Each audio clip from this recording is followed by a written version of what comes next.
Gilberto Pedraza Velázquez.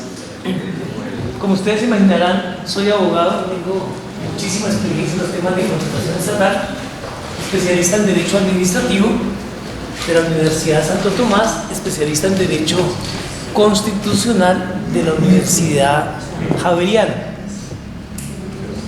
Y mi aproximación al tema de la contratación empezó por allá en el año 1986, cuando me eligieron concejal del municipio de San Bernardo, en Cundinamarca, allá las momias. Una momia se voló. San Bernardo. Después fui 2 periodos concejal, cuando los concejales éramos de 2 años. ¿Quién dijo? En esa época no nos pagaban honorarios, era gratis. En el 90 me eligieron alcalde de 2 años, el último alcalde de 2 años. Los primeros alcaldes fueron 2 años, 88, 90, 90, 92, en San Bernardo. Sí, gracias a Dios. Ya todavía están las obras como testigos mudos de que las cosas se hicieron bien. No, eso no existía. Era más sano. Después es que incluso ya no es serrucho, ahora son estroceros. Son cierres. Y siempre en la parte académica, Universidad Santo Tomás, Universidad de Rosario, Universidad Militar. Ahora con la ESAC me hicieron la invitación a orientar estos cursos de contratación estatal. Eso les cuento. Hay un canal de YouTube que se llama Gilberto Pedraza Opina. Ahí en YouTube lo pueden conseguir. Si se hacen seguidores no me pongo bravo. Y hay una serie de videos, por ejemplo, Gilberto Pedraza Opina.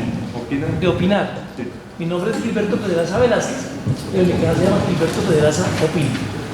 El 90% de los videos son académicos, plan de desarrollo, presupuesto, ¿sí? La idea es grabarla, nos falló la memoria ahorita, entonces vamos a dejar grabado también para subirlos al canal, ¿cierto? Para que de todas maneras ustedes también puedan hacer el seguimiento allí de los videos estos que se van a editar estas 3 semanas. 3, 4. 4 semanas, bueno, 3, las próximas 3. Sí, exacto. ¿Listo? Bueno, muchachos. Vamos a...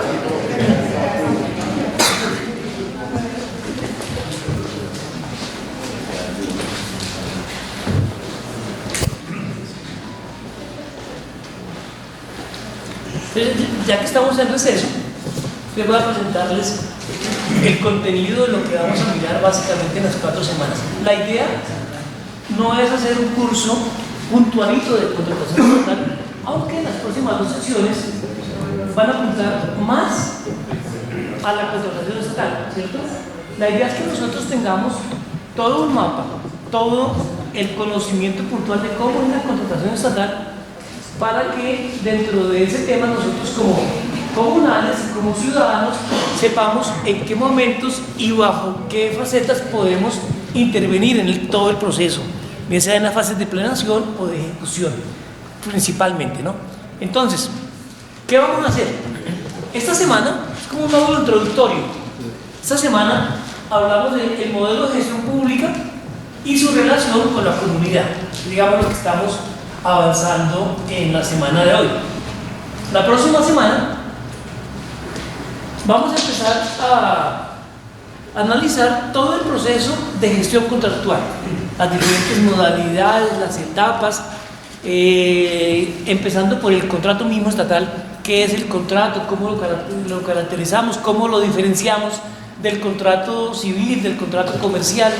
Y lo mismo, ahí nosotros cómo vamos. Ahí nosotros como vamos es en la veeduría, ¿no? Nada. Bien. La tercera semana ya vamos a entrar más énfasis en la contratación comunal, ¿cierto? Entonces allí vamos a entrar a analizar todo lo que tiene que ver con el plan de desarrollo comunal, con los convenios solidarios, con otras posibilidades de contratación que tenemos las juntas de acción comunal. Y en la última vamos a analizar temas a tener en cuenta en las relaciones Estado-organismos comunales, ¿cierto? La última casi que es una sesión de recapitular muchas de las cosas que se han avanzado durante las 3 semanas anteriores. Ese es el programa muy a grosso modo de lo que vamos a trabajar. Les contaba para los que llegaron tarde, mi nombre es Gilberto Pedraza Velázquez, abogado. Prácticamente la profesión que más me gusta es la de docente, ¿sí? De hecho, cuando ayer me encontré con una persona que llegó al gimnasio y me dijo: hola, profe. Ay, qué pena, digamos que profe sí soy. Doctor no alcancé, solo llegué hasta la maestría, pero doctorado es otra cosa. Entonces prefiere uno un profesor, que es el verdadero lugar donde el cual uno tiene el cariño verdadero de la gente que escucha las conferencias que dictamos. Soy especialista en Derecho Constitucional, en Derecho Administrativo. Como les decía, tengo bastante experiencia en el sector público. Fui alcalde, concejal, secretario de la Corporación Social de Cundinamarca, y en el último gobierno tuve la fortuna de ser el director de la unidad de contratación del departamento de Cundinamarca. En el proceso de modernización que hubo, se acabó esa entidad y el gobernador creó una dependencia nueva que se llamaron de Justicia y Derechos Humanos, y tuvimos la oportunidad de ponerla en camino, ponerla a funcionar, y ahí estuvimos con el doctor Reyes el 31 de diciembre del año 2019. La actividad que más hago pues es asesorar entidades públicas en temas de contratación y dar charlas.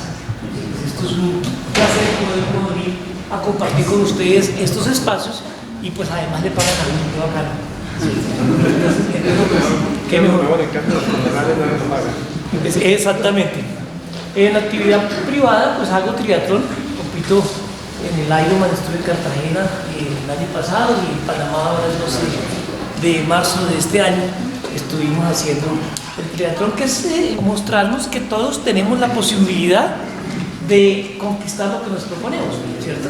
Cuando uno le dice a la gente: es que me metí al mar y nadé 2 kilómetros y salí, hice 90 kilómetros de bicicleta y luego salí corriendo 10 kilómetros, pues eso parece como una cosa del otro mundo. No es nada que uno con disciplina y dedicación no pueda conquistar. Y eso es para decirles que todo en la vida y el sector público es lo mismo.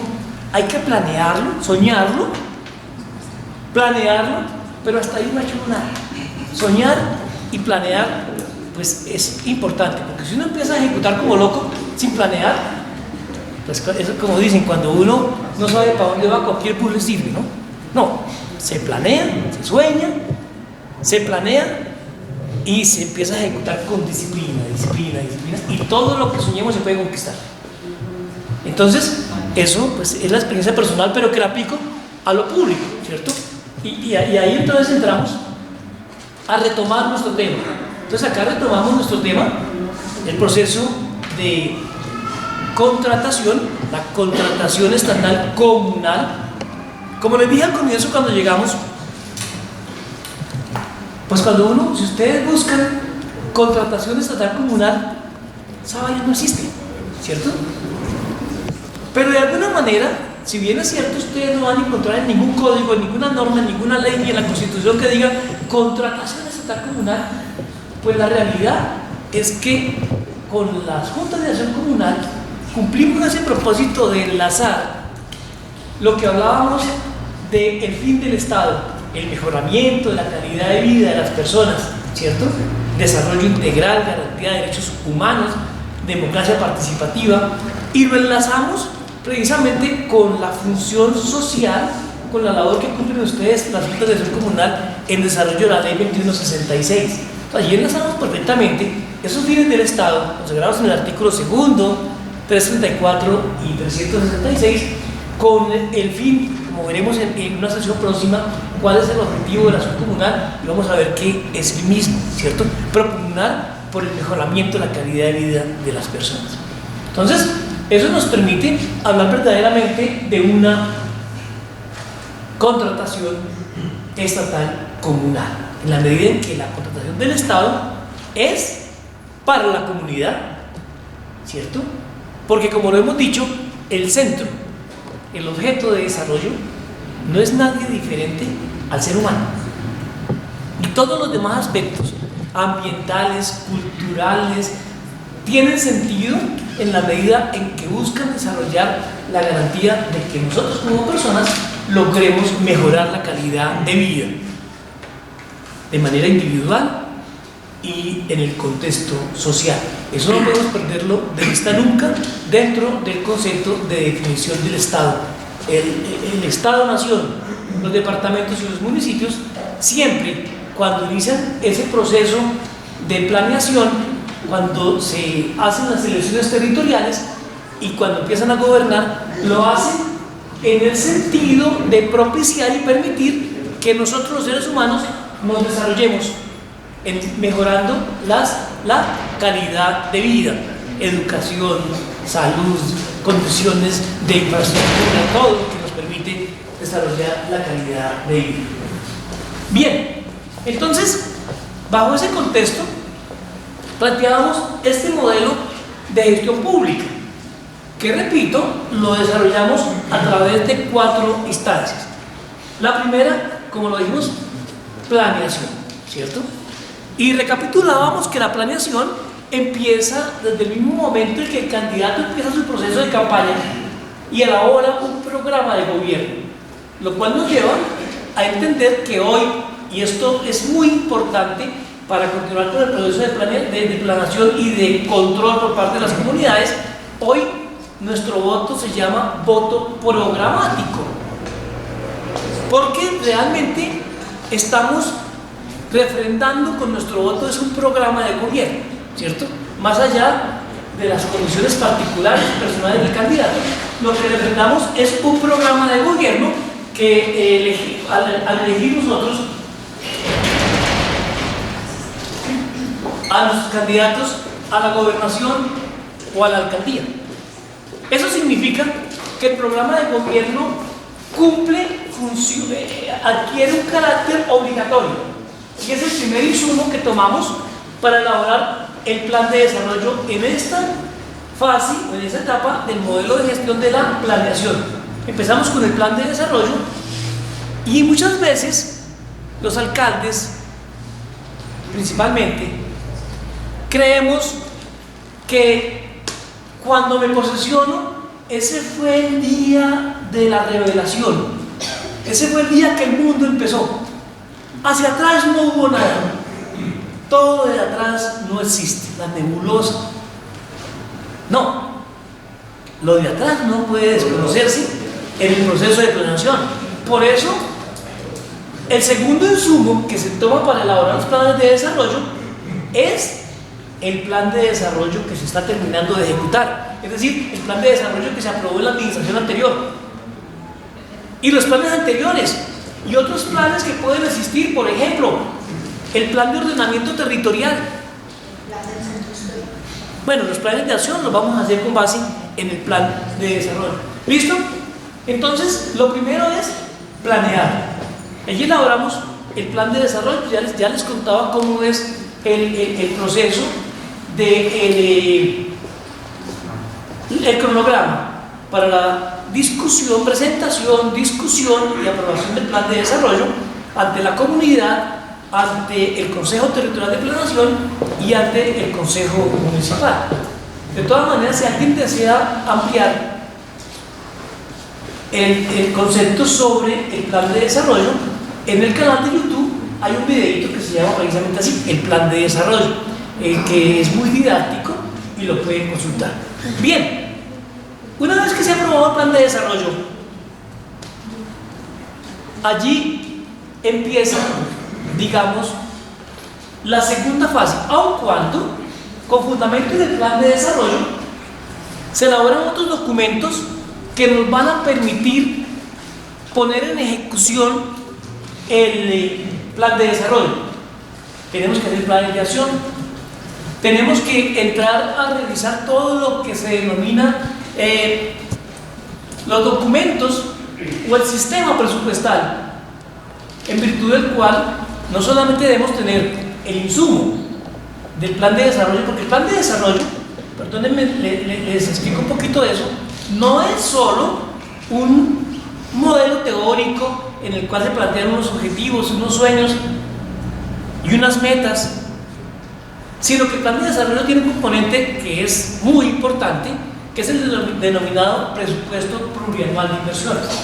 Como les decía en la parte inicial, todo lo que se planea y se sueña se construye y se ejecuta ¿con qué? Con plata. En el caso del Estado, con presupuesto, ¿cierto? Y el presupuesto entonces se compone o parte de analizar los componentes que se introdujeron en el presupuesto plurianual de inversiones, de tal manera que allí se analiza cuáles serán los recursos con que va a contar la entidad territorial para ejecutar el plan de desarrollo durante los 4 años, ¿cierto? Obviamente se analiza cuál es la deuda que tiene la entidad territorial, cuáles son los gastos de funcionamiento que se generan en la entidad para que se puedan adoptar estrategias, ¿cierto? Si la deuda es muy grande, tengo que refinanciarla, entonces voy a refinanciarla. Si los ingresos no son suficientes, ¿cómo propicio la generación de nuevos ingresos? ¿Cierto? Para lo cual hay varias estrategias. 1, calidad del gasto. 2, austeridad, ¿cierto? Saber gastar los recursos. 3, priorizar, reducir los gastos de funcionamiento. Y otra estrategia es aumentar los impuestos o crear impuestos nuevos. Y otra, finalmente, es acudir a fuentes externas como por ejemplo los empréstamos. Aquí no vale que uno diga, es que yo durante los 4 años voy a gestionar tantos millones. Eso no se puede meter en el plan de desarrollo, porque eso no sabe uno realmente cuál va a ser el resultado. Pero finalmente, cuando se consiga la gestión, esos se incorporan al presupuesto y van a la gestión. Bien, presupuesto plurianual de inversiones. Entonces, con base en eso, se deben elaborar varios documentos. El marco fiscal de mediano plazo es un documento que viene proyectado, marco fiscal de mediano plazo. Es un documento que viene proyectado a 10 años, en el cual se estiman los ingresos que tiene la entidad y los que puede entrar a generar durante un proceso de 10 años. Entonces es una planeación, digamos, a largo plazo, ¿cierto? Obviamente, como todos los planes, pues son revisables, son ajustables, ¿cierto?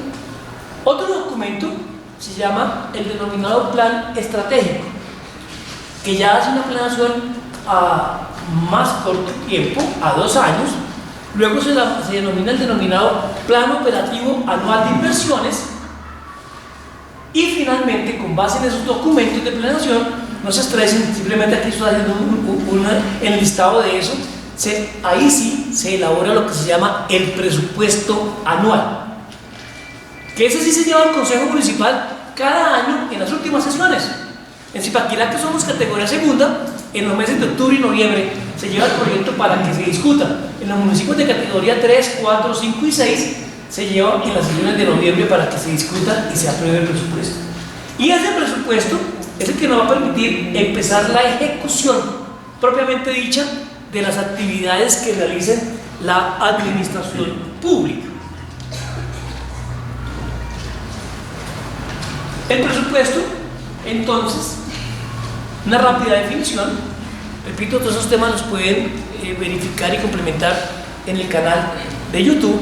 El presupuesto es un estimativo. O sea, uno, como entidad pública, hace un estimativo de ingresos. ¿Cuántos recursos provenientes principalmente de impuestos voy a recaudar durante la vigencia fiscal? El presupuesto lo aprobamos en octubre y noviembre, o en noviembre, según la categoría del municipio, y empieza a regir el 1 de enero, del 1 de enero al 31 de diciembre. Y por regla general, si el recurso no se ejecutó en la vigencia del 1 al 31, la partida fenece, se pierde. Entonces, ya tengo una partidita para hacer tal obra, para hacer un convenio solidario, y no la contratamos antes del 31 de diciembre, frikis mortis, ya esa partida se perdió, no existe, ¿cierto? Habrá unas excepciones que miraremos después en la ejecución. Entonces,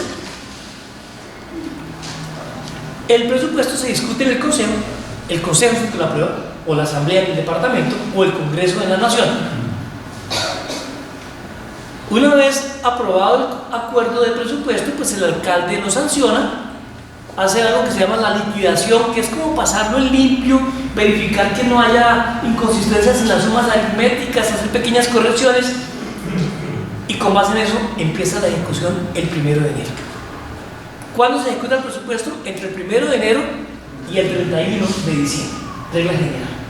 Pero no es que llegue uno como loco el 1 de enero a decir, sáquenme 40 contratos que yo por hecho quiero ejecutarlo todo hoy.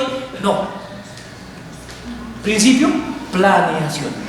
Entonces la norma le dice, antes de usted empezar a ejecutar el presupuesto, debe hacer algo que se llama lo llamaban plan anual de adquisiciones, ¿cierto? Plan de compras. Ese plan anual de adquisiciones es un documento interno de la administración en el cual se deben programar la totalidad de contratos que se van a realizar en la vigencia, que se proyecta realizar, la totalidad, el plan anual de adquisiciones, ¿cierto? Pero además por una razón, los recursos que yo estimé en el presupuesto no me llegan todos el 1 de enero. Quizás en enero hacemos una campaña intensiva para que las personas vengan y paguen el predial y le vamos a hacer un descuento y entonces muchos ciudadanos vienen y pagan, recaudemos una suma importante, pero el recaudo de los recursos del municipio son cíclicos.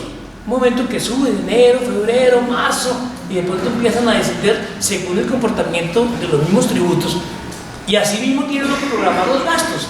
Pero cuando uno decide voy a contratar tal obra o tal servicio o voy a comprar tal bien, tengo que tener la plata ya en el banco, ¿cierto?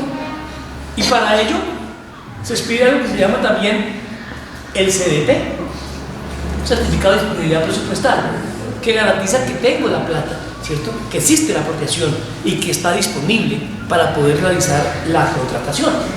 Eso es dentro del proceso de ejecución. Bien, entonces allí tenemos instrumentos, el presupuesto, tenemos instrumentos, el plan anual de adquisiciones, y pues tenemos los otros instrumentos del sistema presupuestal, como el mismo presupuesto programado de inversiones del plan de desarrollo, el marco fiscal de mediano plazo y el plan operativo anual de inversión. Todos son absolutamente complementarios y concordantes.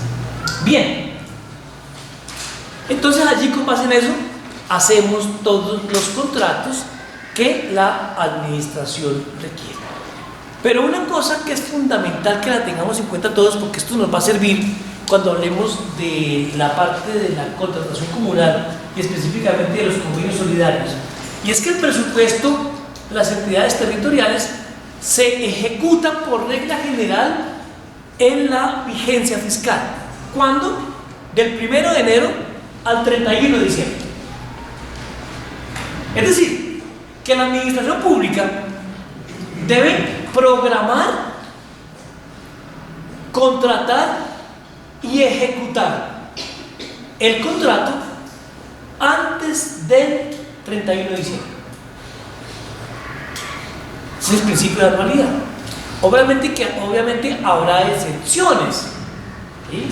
Ya entraremos a mirar eso cuando miremos cómo es que la entidad pública realiza el principio de planeación, cómo es que la entidad pública saca convocatoria, un concurso o un contrato, cómo es que la entidad pública celebra el contrato, cuándo se empieza a ejecutar, cómo se ejecuta y cuáles son las dos excepciones en virtud de las cuales puede ejecutarse el contrato en la siguiente vigencia. Pero eso lo dejamos para la próxima clase, como para decir, continuará. Que venir. Lo que quiero decir es que hay una regla general, y es que el recurso público del Estado solo, por regla general, se debe ejecutar en ese periodo del 1 de enero al 31 de diciembre. Regla general. Siempre que ustedes escuchen la regla general, entonces es porque hay excepciones, y muchas veces las excepciones son más largas que la regla general. Bueno, aquí son dos. Bien, entonces ahí estamos en el principio de, o en la parte o etapa del modelo de gestión de la ejecución. Todo lo que vamos a ver en la próxima clase de la contratación estatal la vamos a enmarcar casi toda ahí, en la ejecución, ¿cierto? ¿Cuál es la siguiente etapa? La siguiente etapa, bueno, paréntesis, y en la etapa de ejecución, ¿nosotros cómo vamos?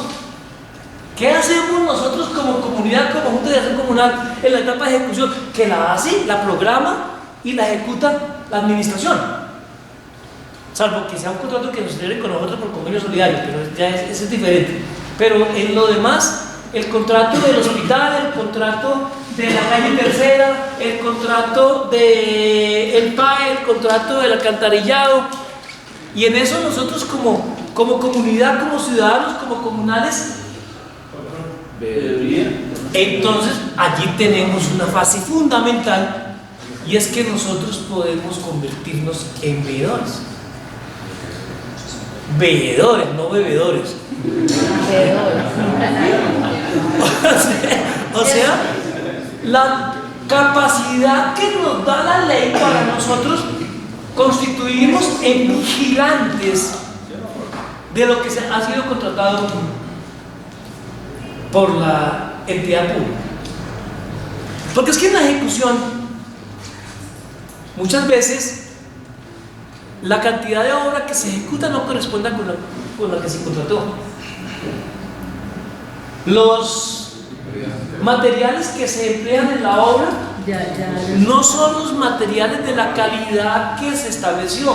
Las cantidades que se mezclan no corresponden. Las calidades de insumos en general, varilla, lo que sea, es susceptible de, ¿cierto?, de cambiar. Y entonces, si bien es cierto que la administración pública no va a recibir una obra hasta que un supervisor, ya veremos todo ese procedimiento, le certifique que se ejecutó y que fue con las calidades, pues finalmente el papel se aguanta lo que le pongan. Entonces, quien verdaderamente puede garantizar que lo que se está ejecutando corresponde con la necesidad de la comunidad y con lo que se contrató, pues somos nosotros la comunidad, ¿cierto? Para ello, obviamente, que como Junta de Acción Comunal de manera directa no podemos ejercer la veeduría, pero sí podemos constituirnos en veeduría, ¿cierto? Que para el efecto, normalmente las personerías habilitan y apoyan para que cualquier ciudadano pueda convertirse en veedor para que pueda verificar y constatar la ejecución de los recursos públicos. De hecho, una administración pública exitosa debería ella misma promover la constitución de veedurías, porque finalmente uno como servidor público no tiene muchas veces ni el conocimiento, ni el tiempo, ni la experticia para poder ir a verificar todo lo que se está haciendo en un municipio. Y entonces, ¿quién mejor para ayudarle a uno a cuidar el recurso público que la propia comunidad? Entonces, allí tenemos un espacio bien importante. Pero ahí no termina el espacio de la comunidad, porque luego viene una tercera fase, que es la fase que denominamos de evaluación y seguimiento. Evaluación y seguimiento. Todo contrato tiene vigilancia. Debe vigilar. No, todo contrato tiene vigilancia.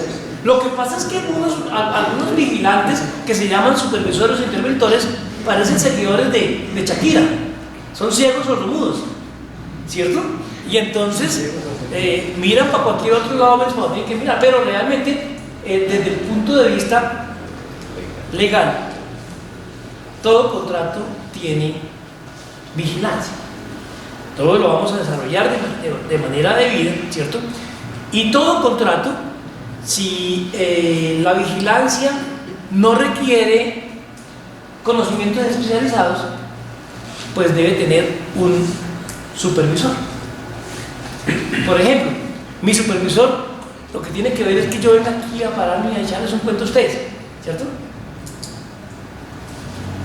Pero ya cuando es una obra pública, vamos a construir el sistema de alcantarillado, la red matriz del alcantarillado de Zipaquirá, eso es una vaina de envergadura, ¿cierto? O vamos a construir un viaducto. Pues para eso, vaya usted, Gilberto, que es abogado, sabe de contratación y vigile ese contrato. Yo no voy a saber cómo es que mezclan y las cantidades, y los pesos y todo lo que hay que aplicarle a eso. No, tiene que ser un arquitecto, un ingeniero con la experiencia y el recorrido para que pueda vigilar eso. Entonces ahí ya se requiere un interventor. Pero la función del interventor y del supervisor es la misma, es vigilar, es mirar que lo que se contrató se ejecute, ¿cierto? Eso es un proceso de evaluación permanente en la ejecución del contrato. Si se ejecutó lo que era, alcanzó el dinero, no alcanzó, ¿por qué? O sobró. Y hay que hacer la evaluación. Si esta placahuella me generó una dificultad en el desplazamiento de materiales porque es muy lejano y el presupuesto oficial no alcanzó, entonces para la próxima placahuella tengo que prever esas circunstancias, porque esto es cíclico, ¿cierto? Planeamos, ejecutamos, evaluamos, hacemos seguimiento, rendimos cuentas y seguimos planeando y seguimos ejecutando. La administración pública es cíclica, nunca para, nunca para. Ni siquiera porque el 31 de diciembre el alcalde termina, no, eso es cíclico, ¿cierto? Y entonces, en ese proceso de evaluación, seguimiento y rendición de cuentas, entran estos momentos en los cuales nosotros, como comunidad, tenemos muchísimo que ver. Esta diapositiva está planeada para un curso de cierre de gobierno, pero nos cae como anillo al dedo frente a este curso de contratación comunal. Porque en el cierre de gobierno, en este momento en que estamos, ¿cierto? Donde ya sabemos que el 31 de diciembre termina la administración, que el 29 de octubre, en la casi totalidad de municipios, elegiremos alcaldes, pues sabremos que a partir del 1 de enero, de noviembre, o del 30 de octubre, empezarán con las administraciones entrantes procesos de empalme, ¿cierto? Y entonces hay diferentes cosas que es importante que nosotros como comunidad conozcamos. Hay un proceso permanente de rendición de cuentas. Cuando las administraciones nos citan, nos invitan a un recinto y nos dicen es que voy a rendirles cuentas, eso no es un acto bondadoso y que quieren contarnos, es que el legislador le dio la orden a todas las autoridades públicas que deben por lo menos una vez al año rendir cuentas a la comunidad.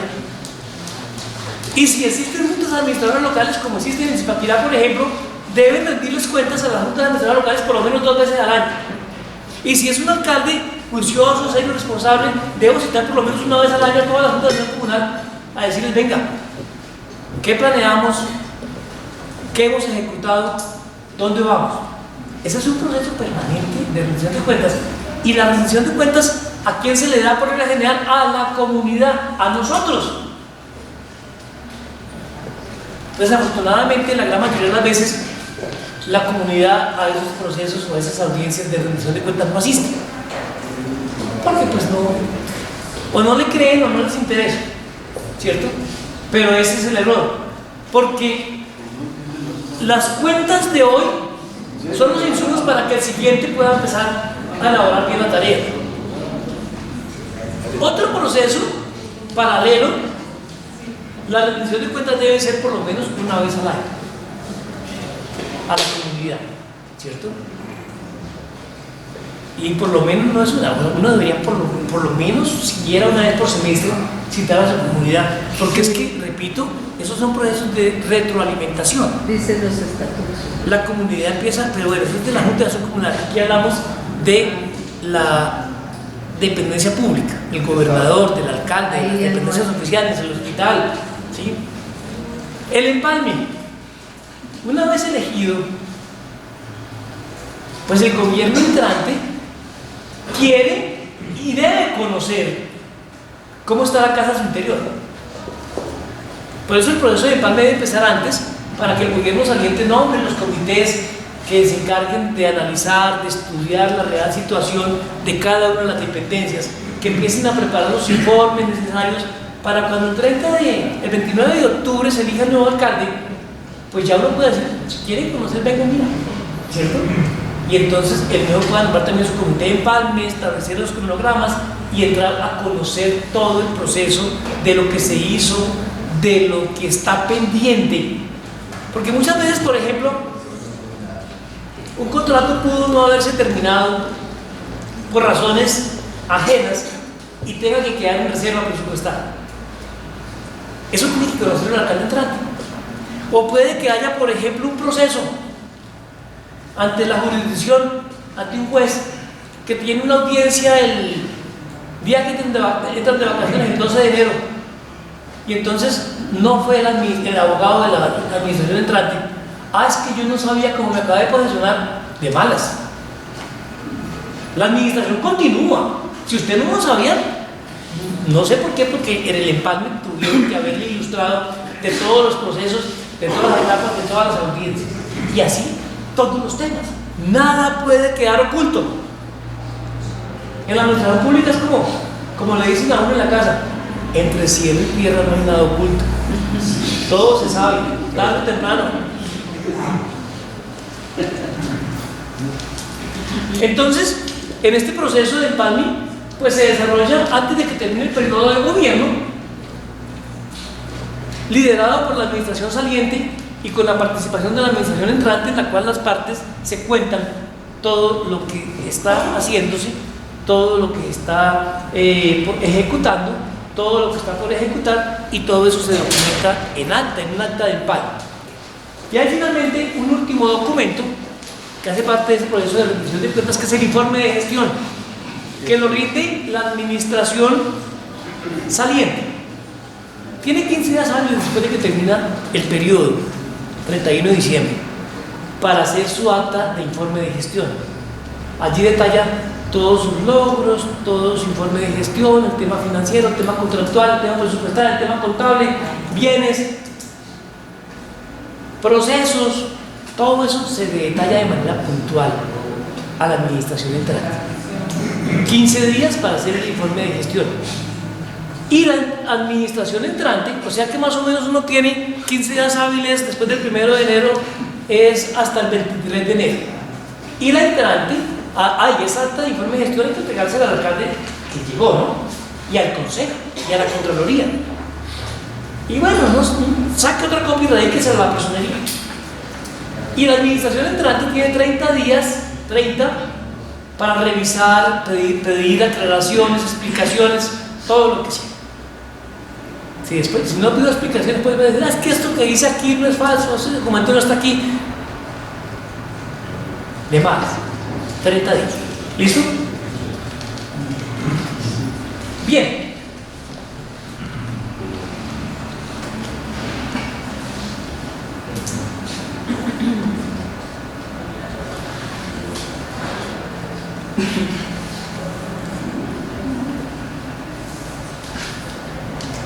Finalmente, diremos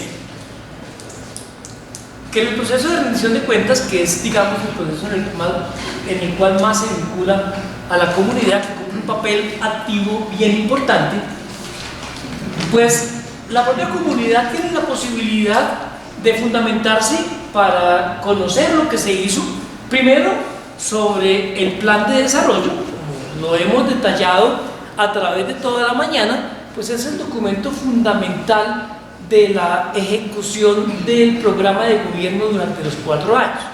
Documento en el cual, pues como dijimos, se establecen no solamente los programas, los objetivos y las metas que se establecen, sino también los indicadores para poder medir lo que realmente se estableció, para que al final pueda uno determinar realmente el mejoramiento de la calidad de vida en donde se dio, ¿cierto?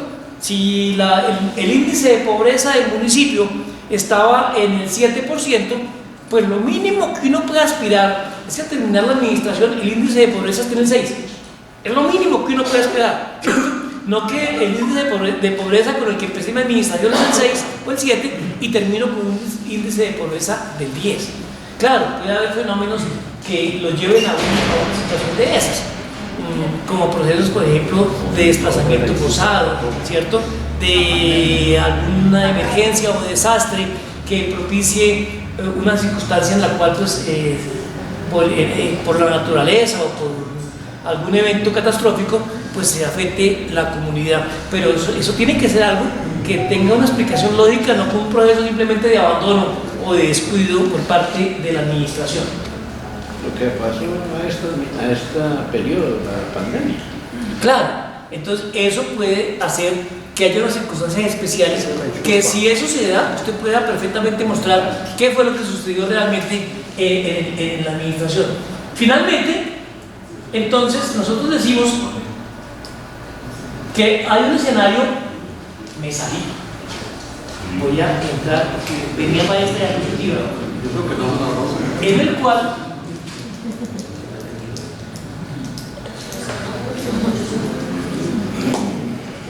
cual lo vamos a medir.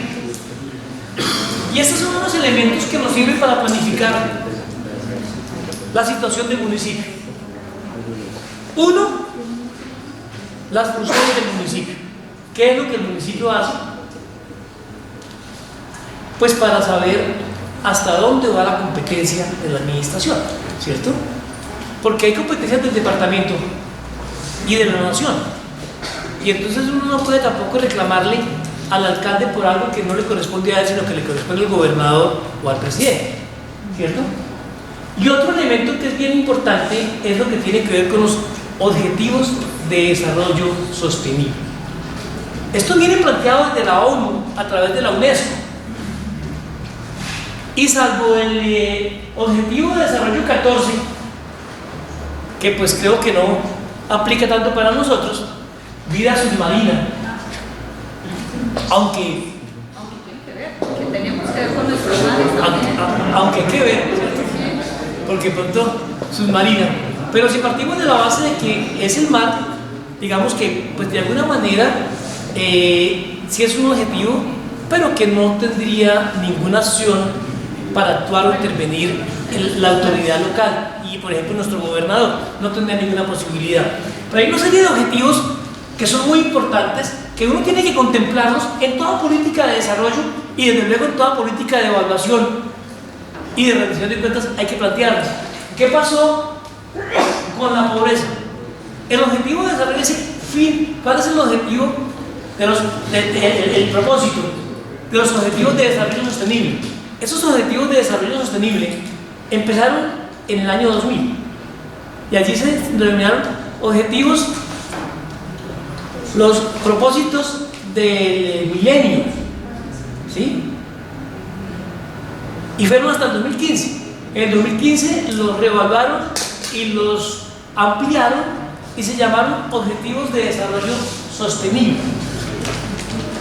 Fin de la pobreza. La idea era que en el 2030 no hubiera pobreza en el mundo. Corintellado, ¿no?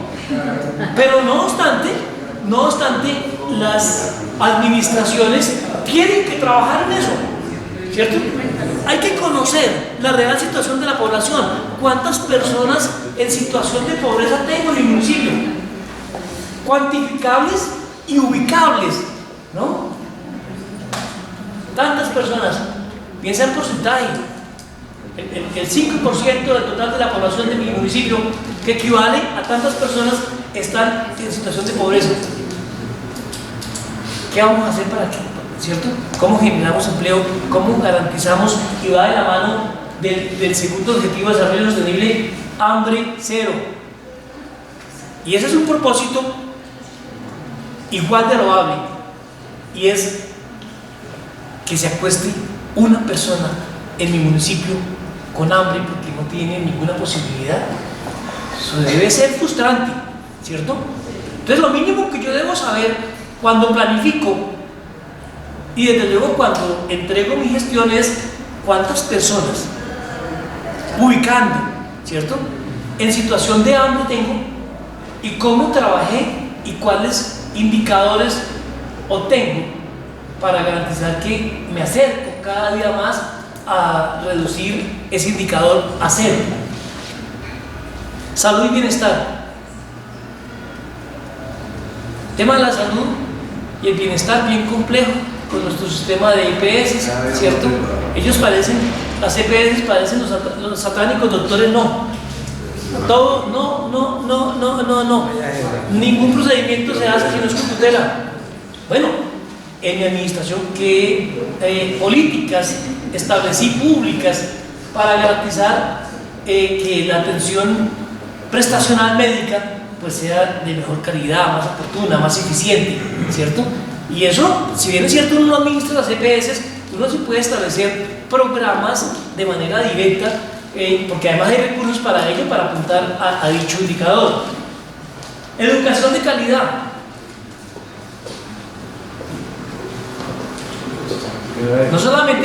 No solamente debo garantizar que haya una cobertura 100, o sea, que todo el mundo en edad escolar esté en la escuela y en el colegio, sino que además pues, haya calidad, ¿cierto? Para que nuestros chicos sean cada día más competitivos ante el mundo. Porque es que el propósito de tener una educación de calidad no es tener doctores. Doctores. Ese no es el propósito. El propósito es que en el mundo competitivo, porque el mundo es competencia, no debería serlo, es que los chicos que se educan en mi municipio pues sean competitivos ante los otros municipios, ante el departamento, ante la nación. ¿Y por qué no ante el mundo? Este mundo globalizado. Igualdad de género. Mucho se ha trabajado para ello, para garantizar el derecho a la igualdad en todos los aspectos, principalmente en el tema de género. Aquí hay otro que: energía asequible y no contaminante, ¿cierto? Bueno, energías alternativas para poder mejorar esos temas, para el mejoramiento de la calidad de vida. Trabajo decente y crecimiento económico. Pues claro, y aquí en este punto, crecimiento económico, la tarea que tienen las juntas de desarrollo comunal, los organismos comunales en general y las juntas en particular, es fundamental. Hablábamos hace un minutico afuera con algunos de ustedes cómo hoy una junta de acción comunal puede convertirse perfectamente en un liderazgo de emprendimiento, ¿cierto? No para que ser en general un empresario que gane plata, sino para reinvertir en la comunidad, ¿cierto? Hay muchas formas de emprendimiento. La nueva ley nos entrega una serie de herramientas bien importantes para ello y hay que trabajar en ese sentido. Aspiro que lo desarrollemos un poquito cuando analicemos la norma comunal. Industrial, innovación e infraestructura. Industria, innovación e infraestructura. Claro, las entidades públicas tienen que trabajar para propiciar las condiciones de infraestructura necesarias para garantizar la calidad de vida, ¿cierto? Vías, colegios, hospitales. Es decir, la infraestructura necesaria, pues hay que trabajar para allá. Obviamente, pues nadie la puede consolidar toda en un solo instante, pero de todas maneras el proceso de desarrollo es como una escalera que va hacia el infinito, en el cual cada uno tiene que andar varios pasos. Si yo doy pasos como el cangrejo, pues grave. La idea es que el progreso sea sostenible y se genere como una escalera en virtud de la cual cada día estamos más arriba, independientemente de la orientación ideológica o independientemente de quién sea el gobernante de turno. Por aquí que dice ciudades y comunidades sostenibles. Bueno, ese tema de las ciudades sostenibles es bien importante, ¿cierto? También uno cómo apunta a que el municipio sea sostenible. Y aquí cuando hablamos de la sostenibilidad principalmente lo hablamos desde el punto de vista ambiental, ¿cierto? Aun cuando pues obviamente también apunta a otros aspectos de desarrollo. Acciones por el clima. Mucho podemos hacer en acciones por el clima. Por ejemplo, un tema elemental. Dicen que uno mientras no siembra un árbol y no escribe un libro, no esté arbolizado. El libro a veces es complejo por muchas razones. Pero el árbol y el hijo, bueno, también digamos, pero el árbol, en nuestro terreno cercano, todos tenemos áreas verdes. Y entonces, a lo del ciudadano, ¿es porque el presidente, por qué no sembró los árboles? Vean, está el parque tan feo que está. Ayude. ¿Cómo no podemos entre todos trabajar para garantizar esa sostenibilidad ambiental? vida de ecosistemas terrestres, paz, justicia e instituciones sólidas. Pues, no tanto para nosotros, sí para las administraciones, pero importante que haya instituciones sólidas y alianzas para lograr los objetivos. ¡Alianzas!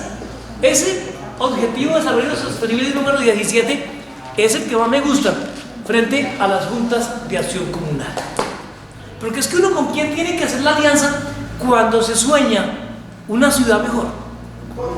Pues con la gente, con la comunidad, ¿cierto? Y si uno logra meter en las alianzas a la gente, a la comunidad, desde el rincón más lejano de nuestro terruño y pasando por la Junta Administradora, la Junta de Acción Comunal, pues obviamente que allí podemos cumplir un papel bien importante. Y esas alianzas es la que quiero que miremos muy detenidamente cuando entremos a todo el proceso de análisis, principalmente de nuestros convenios solidarios, en todo el proceso que veremos como herramienta fundamental del desarrollo local. En la próxima sesión quiero que nos dediquemos a mirar detenidamente todo lo que tiene que ver con la contratación estatal. Allí voy a mirar, este es un marco normativo que digamos es como para ubicarnos en un plano, pero digamos que para ustedes no es importante ni para uno saber dónde está, cuál norma dice, dónde dice, ¿cierto? Porque a uno cuando los abogados le dicen ¿qué tal cosa? Y uno dice ¿dónde dice? ¿Cierto? No, aquí mis colegas que vi por acá, ¿dónde dice? Lo que uno dice, ¿cierto? Pero lo importante es un marco normativo para que podamos ubicarnos en ese marco normativo. ¿Qué es lo que nos une al Estado, desde el punto del municipio, a la legislación contractual y a la Junta de Acción Comunal? Y bueno, ahí empezamos a desarrollarlo en la próxima sesión. ¿Qué es el contrato estatal? ¿Dónde está el convenio solidario dentro de ese marco? Y mirar todo lo que tiene que ver con el procedimiento para que se adjudique un contratista y cómo se vigila, cómo se ejecuta y cómo se liquida. Eso es más de, pero si nosotros lo conocemos, podemos ejercer de manera oportuna, de manera eficiente, la vigilancia sobre nuestros recursos. Oiga, como que a aquel contratista le dieron un contrato hace un año y le dieron un anticipo y como que la obra no avanza. Oiga, ¿qué pasó con eso? Entonces allí podemos nosotros cumplir ese papel fundamental para cuidar nuestra platica, bien escasa y difícil que es de conseguir, y más cuando nos aprieta la diga y dice pague y lo embargan a uno en tu madre y van y se roban la plata, pues no vale nada. Entonces la idea es que conozcamos todo ese procedimiento en la próxima sesión, en las próximas dos, y los dos últimos capítulos los desarrollamos en la última sesión. ¿Listo?